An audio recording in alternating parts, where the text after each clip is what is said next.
দুর্দান্ত স্বাদের একটা পটলের রেসিপি নিয়ে চলে এলাম তোমাদের সাথে শেয়ার করতে। সো হ্যালো এভরিওয়ান, রূপালী রান্নাঘরে সবাইকে স্বাগত জানিয়ে শুরু করছি আজকের রেসিপি, নিরামিষ পটল গ্রেভি। তো ফ্রেন্ডস, চলো আজকের নিরামিষ পটল গ্রেভির উপকরণগুলো তোমাদের সাথে এক এক করে শেয়ার করে নিচ্ছি। এখানে দেখো, পটলটা আমি এভাবে কেটে নিয়েছি। এখানে রয়েছে গ্রেট করা পনির, রয়েছে কাজু পেস্ট, জিরা ও শুকনো লঙ্কা পেস্ট, গোটা কয়েকটা কাঁচা লঙ্কা, ফোড়নের জন্য নিয়ে নিয়েছি গোটা জিরা, শুকনো লঙ্কা, তেজপাতা, এলাচ, দারচিনি আর লবঙ্গ। প্রথমেই আমি পটলটাকে নুন আর হলুদ দিয়ে ভালোভাবে মেখে নেব। দেখো, নুন হলুদ দিয়ে পটলটা আমি মেখে নিলাম। কড়াইয়ে তেল দিয়ে দিচ্ছি। এবার দিয়ে দেব নুন হলুদ মাখানো পটলগুলো,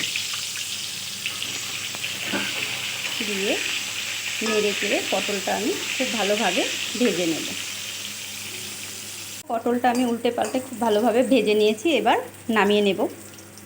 এবার আমি ওই তেলে ফোড়নগুলো সব দিয়ে দিচ্ছি।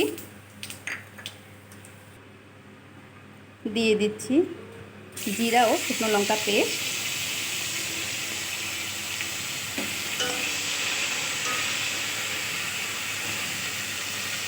স্বাদ মতো নুন, হলুদ দিয়ে মশলাটাকে আমি ভালোভাবে কষিয়ে নেব। মশলাটা দেখো কষানো হয়ে গেছে। এবার আমি এখানে দিয়ে দেব গ্রেট করে রাখা পনিরটা। পনিরটা দিয়ে একটু মশলার সাথে কিছুক্ষণ কষিয়ে নেব। এবার আমি দিয়ে দেব পেস্ট করে রাখা কাজু,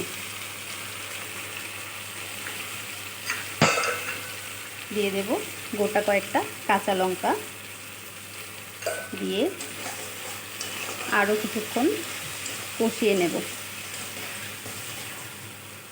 দেখো, মশলাটা খুব ভালোভাবে কষানো হয়ে গেছে। এবার আমি এখানে দিয়ে দেব ভেজে রাখা পটল,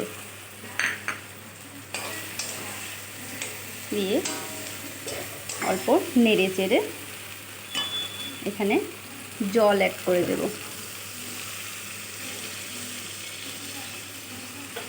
এবার নেড়ে চেড়ে 5 মিনিট ওয়েট করব, তারপর নামিয়ে নেব। তো ফ্রেন্ডস দেখো, পটল গ্রেভি হয়ে গেছে।